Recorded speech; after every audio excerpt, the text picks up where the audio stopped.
Hello दोस्तों, आप सभी का स्वागत है एक बार फिर से हमारे चैनल नॉलेज कॉर्नर में। दोस्तों, आज की इस वीडियो में हम जो है जो हमारा पेपर हुआ था कब का पेपर है ये 8 जनवरी 2020 का ये पेपर है यूपी टेट का 6 to 8 का। इसमें से हम जो है जो हमारा एसएसटी सेक्शन का सवाल है उसको हम देखने वाले हैं। तो आप सभी से निवेदन है कि आप जल्दी जल्दी हमसे जुड़ जाइए, और जिन्होंने भी जो है चैनल को सब्सक्राइब नहीं किया है वो चैनल को सब्सक्राइब कर लेंगे, क्योंकि हमारी तरफ से आपको जो है लगातार यूनिक क्वेश्चन आपको करवाए जा रहे हैं। पिछले 3-4 सेशन के माध्यम से हमने 3-4 पेपर के जो पीवाईक्यू थे उनको हमने सॉल्व करा दिया था। सभी के सभी जो है एसएसटी के थे, याद रखिएगा। तो ये आपके एग्ज़ाम के लिए काफ़ी ज़्यादा इंपॉर्टेंट होने वाले हैं। तो आप सभी से निवेदन है कि आप सभी लोग जो है इस वीडियो को स्किप मत करिएगा, वीडियो को पूरा देखिएगा, क्योंकि ये आपके एग्ज़ाम के लिए काफ़ी ज़्यादा इंपॉर्टेंट होने वाली है। वैसे सेंटर के लिए जो है सभी के लिए जो है नोटिफिकेशन जारी कर दिया गया है सेंटर पे व्यवस्था होने की हर एक चीज़ की। तो आपका एग्ज़ाम जो है टाइम से होने वाला है। आप सभी लोग जो है मुश्किल से 15-20 दिन का आपके पास समय है, तो आप लोग मेहनत करके पढ़िएगा और जो है समय को बर्बाद नहीं करिएगा। ज़्यादा से ज़्यादा मॉक टेस्ट करिएगा ताकि आपको कॉन्फिडेंस आ जाए। तो चलिए हम सेशन को शुरू करते हैं। और पहला सवाल आज का है, कहा जा रहा है कि अधोलिखित में से किस लेखक की पुस्तक से कश्मीर के 12वीं शताब्दी ईस्वी के जो है इतिहास का विवरण मिलता है। तो आपने एक नाम सुना होगा, राजतरंगिणी। एक रचना है राजतरंगिणी, जिसे जो है कल्हड़ के द्वारा लिखा गया है। याद रखिएगा, इसको किसके द्वारा लिखा गया है? कल्हड़ के द्वारा। तो इस जो रचना है इसकी, राजतरंगिणी इनकी कल्हड़ जी की, इनके माध्यम से, इस रचना के माध्यम से कश्मीर का जो इतिहास था 12वीं शताब्दी में, उसका जो है विवरण प्राप्त होता है। याद रखिएगा। तो ये आपका कौन सा जवाब सही हो जाएगा? सी विकल्प जो है ये हमारा सही हो जाएगा। देखिए, कश्मीरी कवि कल्हड़ के द्वारा रचित राजतरंगिणी में कश्मीर के 12वीं शताब्दी ईस्वी के इतिहास का विवरण जो है प्राप्त होता है, और यह संस्कृत साहित्य में ऐतिहासिक घटनाओं के क्रमबद्ध इतिहास लिखने का प्रथम प्रयास है। इसमें आदिकाल से लेकर 1151 ईस्वी के आरंभ तक के कश्मीर के प्रांतीय शासक के काल की घटनाओं का क्रमानुसार विवरण जो है दिया गया है। अगला सवाल देखिए, कह रहा है कि दिल्ली के किस सुल्तान ने सिकंदर सानी की उपाधि धारण की थी? सिकंदर द्वितीय या सिकंदर सानी की उपाधि जो है धारण की थी, ये आपको बताना है। बहुत ही आसान सा सवाल है, तो आप सभी लोग जानते हैं। इसका जो सही जवाब हो जाएगा ये अलाउद्दीन खिलजी हो जाएगा। ठीक है, अलाउद्दीन खिलजी हो जाएगा। अभी तक जितने भी सवाल आपको देखने को मिले हैं आपके एसएसटी सेक्शन में, उसमें आपको मॉडर्न हिस्ट्री, एंशियंट हिस्ट्री और जो है भारतीय राष्ट्रीय आंदोलन और मिडाइवल हिस्ट्री, इन सभी से आपको सवाल देखने को मिला है। तो आपको जो है कुछ नहीं छोड़ना है, हिस्ट्री और ज्योग्राफी में सभी को जो है पढ़ना है। और आप जो है एनसीईआरटी और एससीईआरटी की बुक अगर आप एक बार पढ़ लेते हैं तो आपके लिए बहुत ही आसान हो जाएगा पेपर, ये समझ लीजिएगा। देखिए, कह रहा है निम्नलिखित को सुमेलित कीजिए। सुमेलित कैसे करना है? एक तरफ जो है इनके द्वारा स्थापित किए गए वो संस्थान दिए हुए हैं, और दूसरी तरफ नाम दिया गया है। तो राजा राम मोहन राय के द्वारा जो है ब्रह्म समाज की स्थापना की गई थी 1828 में, तो पहले का जो है चौथा हो जाएगा। विवेकानंद के द्वारा कौन सा जो है स्थापित किया गया था? तो अपने गुरु के नाम पर इन्होंने रामकृष्ण मिशन की स्थापना की थी, तो ये आपका 4 के बाद 1 हो जाएगा। दयानंद सरस्वती ने क्या किया था? तो इन्होंने आर्य समाज की स्थापना की थी 1885 में। याद रखिएगा आर्य समाज की। तो अच्छा, ये मैंने आर्य समाज से मिला दिया था। ठीक है, ये ब्रह्म समाज होगा। पहले का जो है ये ब्रह्म समाज होगा। तो मैं फिर से लिख देता हूँ, पहले का जो है राजा राम मोहन राय के द्वारा जो है ब्रह्म समाज की स्थापना की गई थी, 3 हो जाएगा। विवेकानंद के द्वारा जो है रामकृष्ण मिशन की स्थापना, दयानंद सरस्वती जी के द्वारा जो है आर्य समाज की स्थापना की गई थी 4, और एम.जी. रानडे के द्वारा जो है प्रार्थना समाज की स्थापना की गई थी। तो 3 1 4 2 जो है इसका सही मिलान हो जाएगा। देखिए 3 1 4 2 किस में दिख रहा है? तो बी विकल्प में दिख रहा है, इसलिए हमारा बी विकल्प जो है ये सही हो जाएगा। ठीक है, बी विकल्प जो है यही हमारा सही हो जाएगा। अगला सवाल देखिए, निम्नलिखित में से किसे मदर ऑफ इंडिया रिवोल्यूशन कहा जाता है? मदर ऑफ इंडियन रिवोल्यूशन कहा जाता है, ये आपको बताना है। तो आपने नाम सुना होगा, अगर नहीं जानते तो जान लीजिएगा, याद रखिएगा। मैडम भीखाजी रुस्तम कामा। ठीक है, मैडम भीखाजी कामा को जो है इंडियन जो है रिवोल्यूशन की जो है मदर कहा जाता है। याद रखिएगा, मदर ऑफ जो है इंडियन रिवोल्यूशन, डी विकल्प जो है ये हमारा सही हो जाएगा। मैडम भीखाजी कामा को भारतीय क्रांतिकारियों की माँ या मदर ऑफ इंडियन रिवोल्यूशन कहा जाता है। यह महाराष्ट्र की पारसी परिवार से संबंधित थी और श्यामजी कृष्ण वर्मा की सहयोगी थी। इन्होंने 1902 में भारत छोड़ दिया था, और यूरोप के बहुत सारे देशों में और अमेरिका में ब्रिटिश शासन के विरुद्ध जो है ये क्रांतिकारी प्रचार करने में लगी रही। अगस्त 1907 में स्टुटगार्ट जर्मनी में इन्होंने भारतीय प्रतिनिधि के रूप में 7वें अंतर्राष्ट्रीय कांग्रेस सम्मेलन में भाग लिया और सम्मेलन के अंत में वहीं पर 22 अगस्त को प्रथम राष्ट्रीय तिरंगा जो है इन्होंने भारत का फहराया था। तो ये भी सवाल आपसे पूछा जाता है। अगला सवाल देखिए, जो है सुदर्शन झील का निर्माण किसके शासनकाल में हुआ था। सुदर्शन झील आपने नाम सुना होगा बहुत बार, इतिहास जब आपने पढ़ा होगा तो। सुदर्शन झील का जो टाइम पीरियड है किसके काल में, तो ये चंद्रगुप्त के टाइम पर हुआ था, याद रखिएगा, चंद्रगुप्त के टाइम पे याद रखिएगा। तो इसका सही जवाब जो है बी विकल्प हो जाएगा। देखिए चंद्रगुप्त मौर्य ने जो है सौराष्ट्र प्रांत के गिरनार घाटी में सुदर्शन झील का जो है निर्माण करवाया था और इस समय यहाँ का शासक पुष्यगुप्त वैश्य था और यह जानकारी रुद्रदमन के जूनागढ़ अभिलेख से प्राप्त होती है। इसी अभिलेख से यह भी पता चलता है कि अशोक के समय सुदर्शन झील का पुनर्निर्माण करवाया गया और उस समय राज्यपाल जो है तुसाफ जो है यवन था। अगला सवाल देखिए, कह रहा है पुष्यभूति राजवंश की वंशावली अधोलिखित किस राजा के नाम से प्रारंभ होती है। तो पुष्यभूति वंश की स्थापना जो है किसने की थी, मुख्यतः आपसे ये पूछ रहा है। तो इसकी स्थापना अगर हम बात करें तो ये जो है नरवर्धन के द्वारा की गई थी, याद रखिएगा, नरवर्धन के द्वारा। तो इसका जो सही जवाब हो जाएगा वो आपका कौन सा हो जाएगा, तो ये आपका हो जाएगा नरवर्धन, सी विकल्प जो है ये हमारा सही हो जाएगा। देखिए यहाँ पर लिखा भी हुआ है, थानेश्वर में पुष्यभूति राजवंश की वंशावली अधोलिखित है। नरवर्धन, राज्यवर्धन एक, आदित्यवर्धन, फिर प्रभाकर वर्धन। और वर्धन वंश का सबसे जो शक्तिशाली राजा था उसका नाम था प्रभाकर वर्धन और प्रभाकर वर्धन की मृत्यु के बाद जो है राज्यवर्धन थानेश्वर की गद्दी पर बैठा। हर्षवर्धन पुष्यभूति वंश का जो है सबसे प्रतापी शासक था, ये भी आप याद रखिएगा। अगला सवाल देखिए, अधोलिखित में से कौन सी ताम्रपाषाणी ग्रामीण संस्कृति प्राचीनतम है। सबसे प्राचीनतम कौन सी संस्कृति है, आपने पढ़ा होगा जौरवे संस्कृति, कायथा, मालवा, आहार, ये सभी आपने जो है जब आप एंशिएंट हिस्ट्री पढ़े होंगे तो आपने पढ़ा होगा, जब डीपली आपने पढ़ा होगा तभी आपको ये देखने को मिला होगा। तो अगर बात करें तो सबसे ज़्यादा जो है पुरानी जो है ये हमारा कायथा हो जाए, कायथा कह रहा हूँ, सबसे पुराना जो है ये हमारा कौन सा हो जाएगा। तो देखिए यहाँ पर अगर बात करें तो यहाँ पर जो डेटा के हिसाब से माना जा रहा है उसको तो आहार माना जा रहा है दोस्तों। 2500 से 1500 ईसा पूर्व के समय ये दक्षिण पूर्वी राजस्थान के क्षेत्र में फैली थी, लेकिन क्योंकि यहाँ पर जो है परीक्षा नियामक प्राधिकारी जो कि पीएनपी है उसने ये माना है कि जो है यहाँ पर सबसे जो पुरानी है वो कायथा है। तो कायथा जो है 2000 से 1400 ईसा पूर्व की ये संस्कृति है, तो कायथा को ही हम सही मान लेते हैं। लेकिन अगर देखा जाए तो सबसे पुराना जो है आहार कल्चर ही है, याद रखिएगा। ये 2500 से 1500 ईस्वी के बीच जो है राजस्थान के क्षेत्रों में आपको देखने को मिला था। अगला सवाल देखिए, कह रहा है मौर्य साम्राज्य की स्थापना के समय पहले जो है समस्त उत्तरी भारत विभक्त था, तो किस में विभक्त था ये आपको बताना है। तो ये जो है इसमें पहले जो है इसमें 16 महाजनपद थे और गणराज्य थे, तो बी विकल्प जो है ये हमारा सही हो जाएगा। 16 महाजनपद के बारे में आपने पढ़ा होगा, ठीक है। अगला सवाल देखिए, अधोलिखित किस मुगल बादशाह ने बनवाया था, कौन, आराम बाग। आराम बाग को किसने बनवाया था ये आपसे पूछ रहा है। तो आराम बाग का निर्माण जो है किसने करवाया था, आराम बाग का निर्माण जो है बाबर ने करवाया था। आराम बाग है कहाँ, तो आराम बाग जो है ये आगरा में है, याद रखिएगा। बी विकल्प जो है ये हमारा सही हो जाएगा। 1528 में जो है इन्होंने इसका निर्माण करवाया था।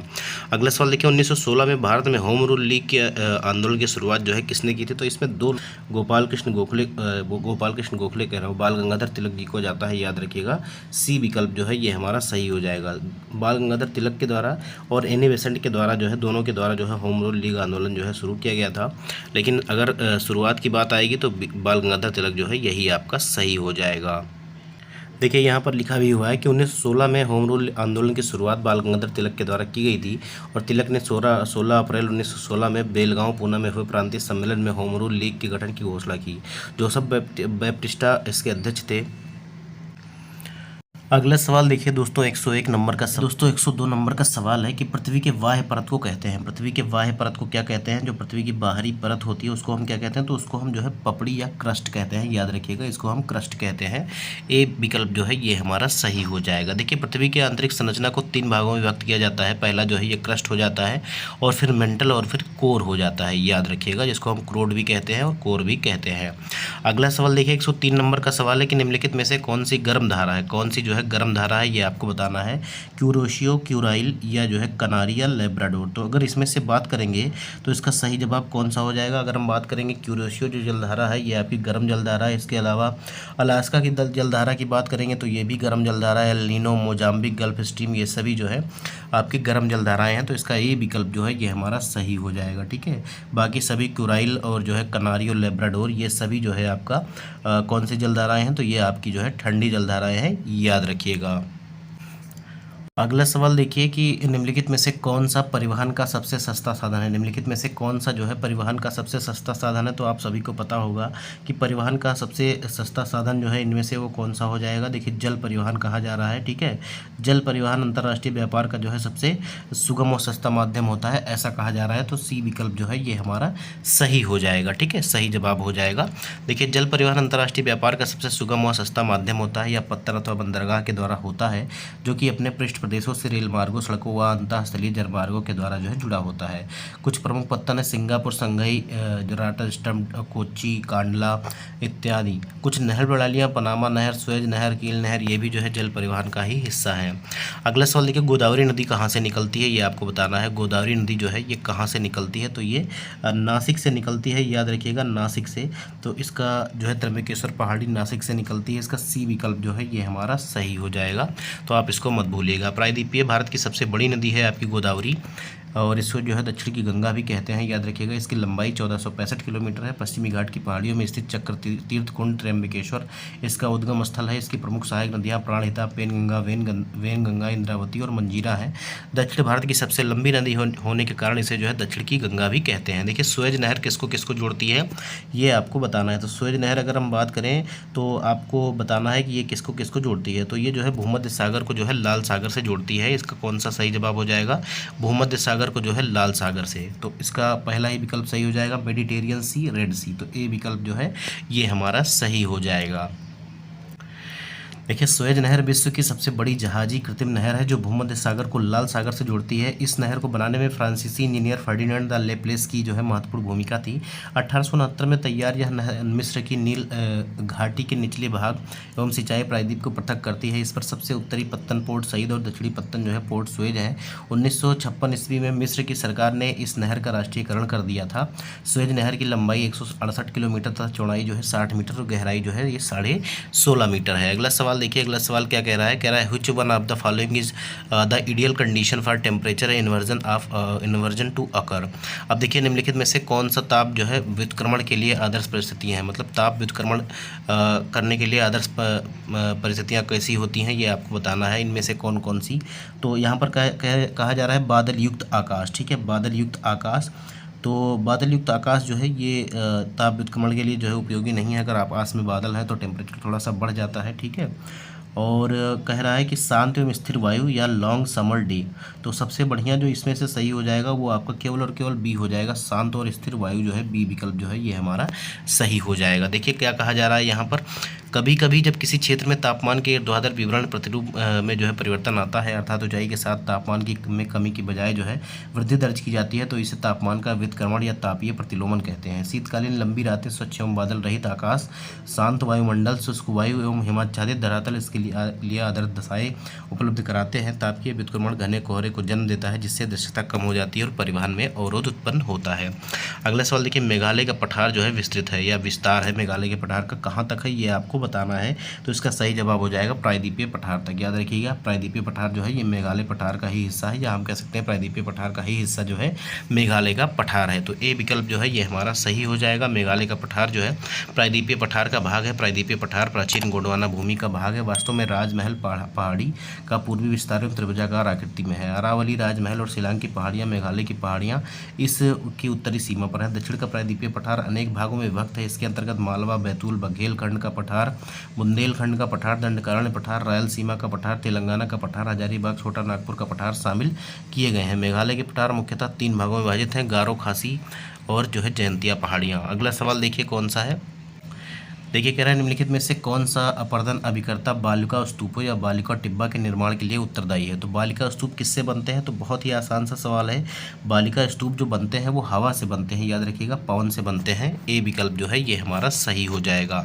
अगला सवाल देखिए, निम्नलिखित में से कौन सी पृथ्वी के वायुमंडल की सबसे निचली परत है। सबसे निचली परत की बात की जाए तो कौन सी हो जाएगी, तो सबसे निचली परत जो है ये क्षोभ मंडल हो जाएगी। बी विकल्प जो है ये हमारा सही हो जाएगा। क्षोभ मंडल के बाद समताप मंडल, फिर मध्य मंडल, फिर आयन मंडल, फिर आपका वायुमंडल हो जाएगा। क्षोभ मंडल जो है सबसे निचली परत है, मौसम संबंधी परिवर्तन जो है इसी मंडल में होते हैं, याद रखिएगा। अगला सवाल देखिए, हमारे संविधान में मूल कर्तव्य जो है कब जोड़ा गया था, ये आपको बताना है। हमारे संविधान में जो है मूल कर्तव्य कब जोड़ा गया था? सरदार स्वर्ण सिंह समिति की अनुशंसा पर मूल कर्तव्य जोड़े गए थे।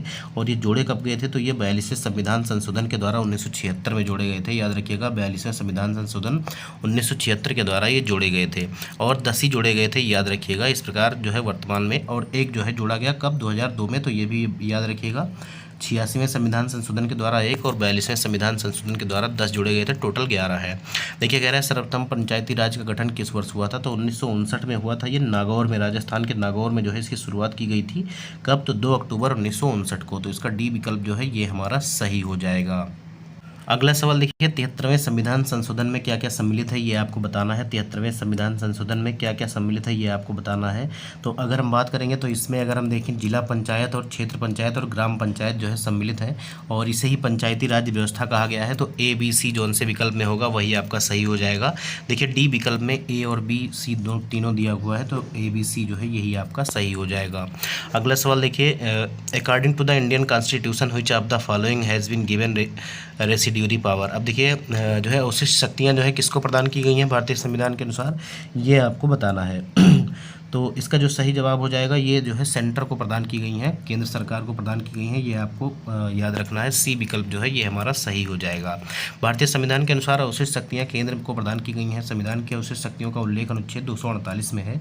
और अवशिष्ट शक्ति से तात्पर्य ऐसे विषयों पर विधि बनाने की शक्ति है जिसका उल्लेख 7वीं अनुसूची में किसी सूची के तहत जो है नहीं किया गया है। अगला सवाल देखिए, 115 नंबर का सवाल है कि G7 शिखर सम्मेलन में प्रधानमंत्री नरेंद्र मोदी सम्मिलित होने के लिए 2019 में कौन से देश में गए थे? 2019 की बात हो रही है, तो ये 2019 में कौन से देश में गए थे ये आपको बताना है। तो ये जो है फ्रांस में गए थे, याद रखिएगा, फ्रांस में गए थे। डी विकल्प जो है ये हमारा सही हो जाएगा। अगला सवाल देखिए, 116 नंबर का सवाल है कि भारत में सर्वोच्च न्यायालय में न्यायाधीशों की संख्या कितनी है? तो न्यायाधीशों की संख्या अभी अगर देखिए वर्तमान में जो है 34 है, 33 जो है न्यायाधीश हैं और एक जो है मुख्य न्यायाधीश है, याद रखिएगा। अब इसको बढ़ाया भी गया है, आप लोग कमेंट बॉक्स में बताइएगा कि अब जो है इसको कितना किया गया है, ये आपको बताना है।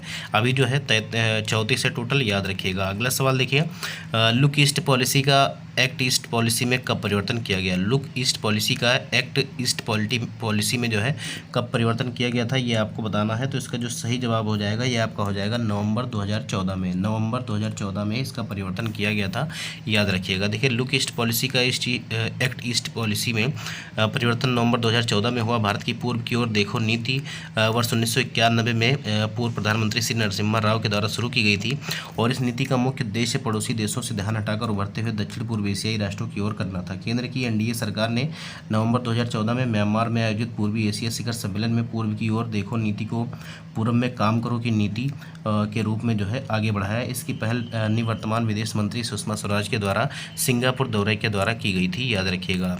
अगला सवाल देखिए, उत्तर प्रदेश जमींदारी उन्मूलन और भूमि सुधार अधिनियम 1950 अंतर्हित है कौन से अनुसूची में है, ये आपको बताना है।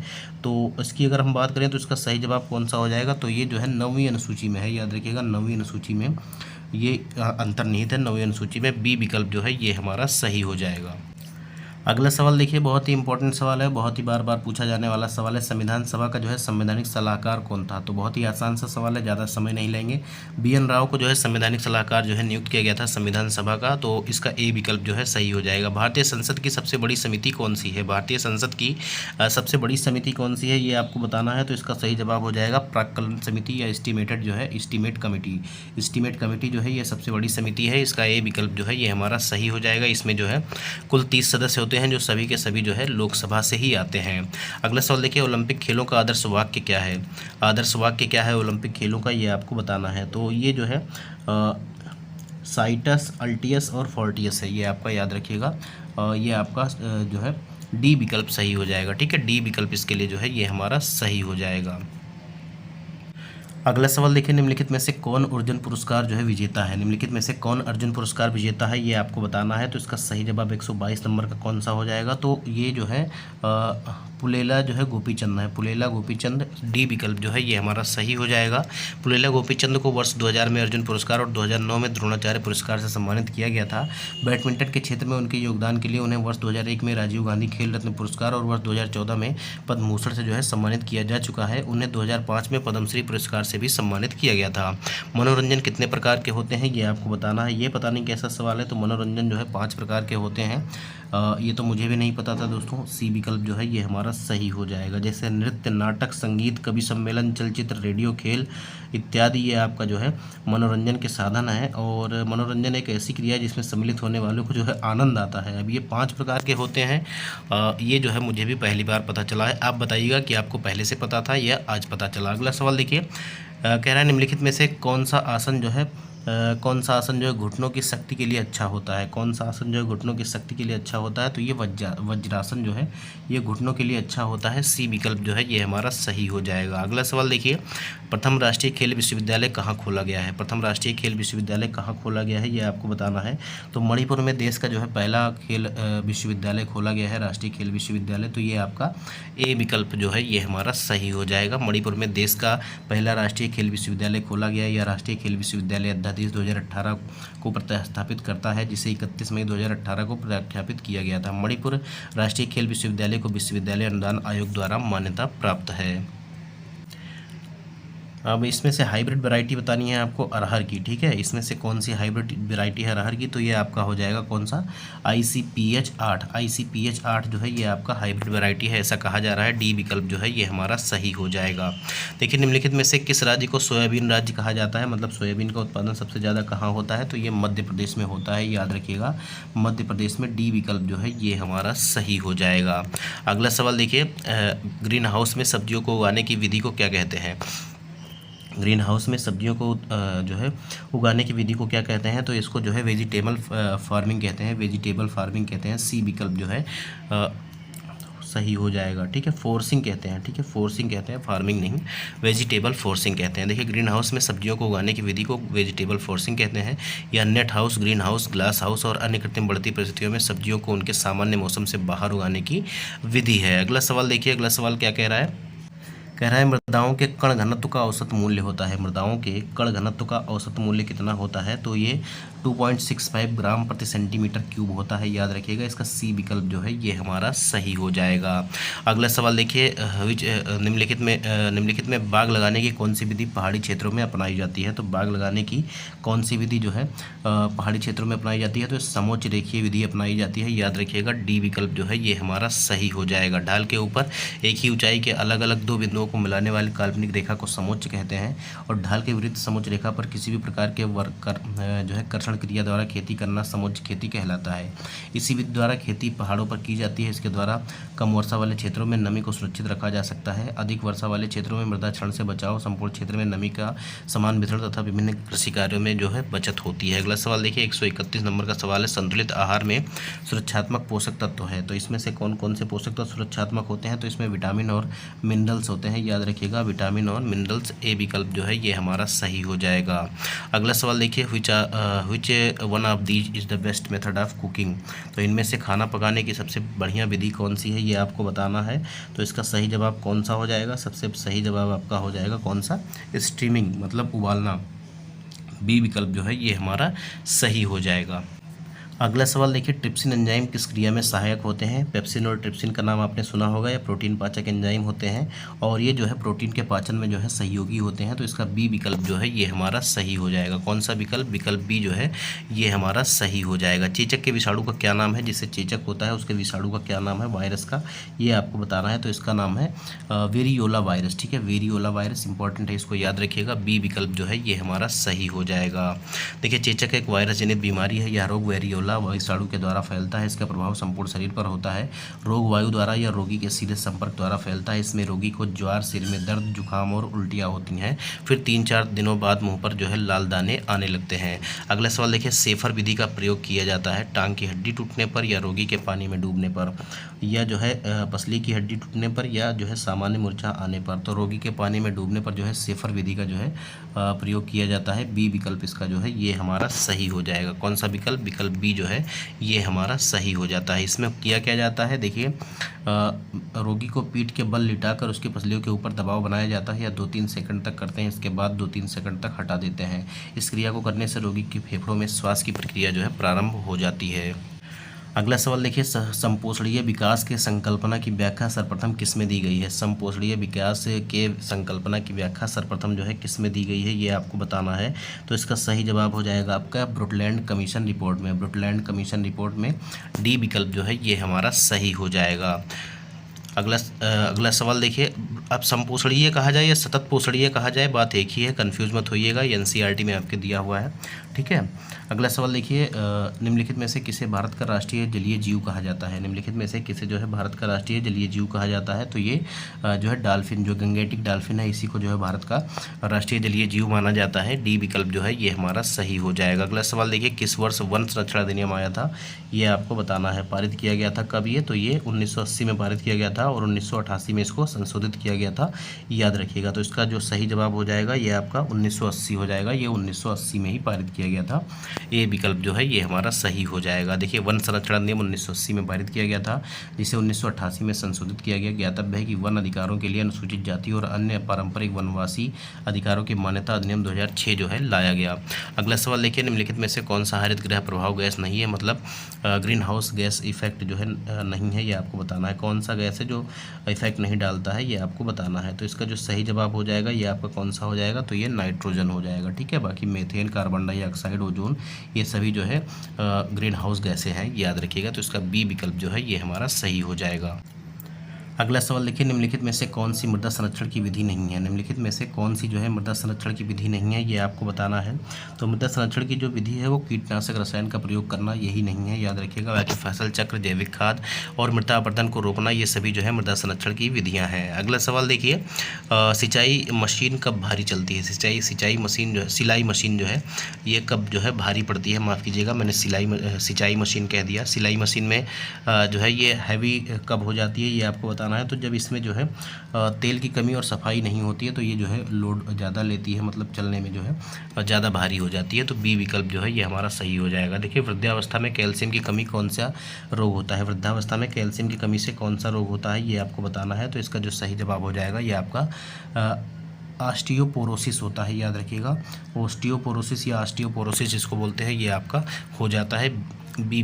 ए विकल्प जो है ये हमारा सही हो जाएगा। अच्छा, ऑस्टियो मलेशिया लिखा हुआ है ए विकल्प में, मुझे लगा जो है ऑस्टियोपोरोसिस लिखा हुआ है। तो इसका सी विकल्प ही सही होगा, याद रखिएगा। सी ही विकल्प सही होगा, ऑस्टियोपोरोसिस। आखिरी के 7 सवाल देख लीजिएगा। देखिए, हीमोग्लोबिन में प्रोटीन नामक तत्व कौन सा होता है? हीमोग्लोबिन में प्रोटीन नामक तत्व कौन सा होता है? तो ये ग्लोबिन होता है, याद रखिएगा। डी विकल्प जो है ये हमारा सही हो जाएगा। अगला सवाल देखिए, आजकल यूरोप और भारत में किस जर्मन शिक्षा शास्त्री की पाठ्य योजना प्रचलित है? तो किसकी प्रचलित है ये आपको बताना है। तो ये जो है हर्बर्ट की है, याद रखिएगा। ए विकल्प जो है ये हमारा सही हो जाएगा। अगला सवाल देखिए, योजना विधि आधारित है। योजना विधि किस पर आधारित है? तो इसका सही जवाब कौन सा हो जाएगा? 145 का। तो करके सीखने पर। जो प्रोजेक्ट विधि है, ये योजना विधि जो है ये करके सीखने पर बल देती है। बी विकल्प जो है ये हमारा सही हो जाएगा। देखिए, पंचम सवारी ताल में कितनी मात्राएं होती हैं? पंचम सवारी ताल में कितनी मात्राएं होती हैं ये आपको बताना है। तो इसमें जो है 15 मात्राएं होती हैं हर एक ताल में। तो ये आपका ए विकल्प जो है ये हमारा सही हो जाएगा। अगला सवाल देखिए, वंदे मातरम जो गान जो है इसका रचयिता कौन है, ये आपको बताना है, ठीक है। नेशनल सॉन्ग जो है वंदे मातरम, इसके रचयिता कौन है ये आपको बताना है। तो इसका सही विकल्प कौन सा हो जाएगा? सही विकल्प आपको कमेंट बॉक्स में बताना है। बहुत ही आसान सा सवाल है, इसको जरूर बताइएगा। देखिए, राग भैरव गायन का समय क्या है? राग भैरव जो है कब गाया जाता है, ये आपको बताना है। तो राग भैरव जो गाया जाता है ये जो है प्रातःकाल गाया जाता है, याद रखिएगा। बी विकल्प जो है ये हमारा सही हो जाएगा। 49 नंबर का सवाल देखिए, सामान्य मृदा में कार्बन नाइट्रोजन अनुपात कितना होता है? तो सामान्य मृदा में जो है कार्बन और नाइट्रोजन का अनुपात जो है 10:1 के अनुपात में होता है। सी विकल्प जो है ये हमारा सही हो जाएगा। आखिरी सवाल देखिए, विशिष्ट मृदा में मृदा वर्ग कणों के अपेक्षिक अनुपात को क्या कहते हैं? विशिष्ट मृदा में मृदा वर्ग कणों के अपेक्षिक अनुपात को क्या कहते हैं? तो इसका सही जवाब कौन सा हो जाएगा? तो इसका सही जवाब हो जाएगा मृदा कणाकार। मृदा कणाकार डी विकल्प जो है ये हमारा सही हो जाएगा। तो मिलते हैं अगले वीडियो में दोस्तों, तब तक के लिए अपनी पढ़ाई को जारी रखिएगा। और जिन्होंने भी सीटेट का फॉर्म भरा है, आज लास्ट डेट है, उसको फटाफट आप लोग पेमेंट करके और सारा फॉर्म कंप्लीट करके प्रिंट आउट रख लीजिएगा। मिलते हैं अगले वीडियो में, तब तक के लिए जय हिंद, जय भारत, नमस्कार।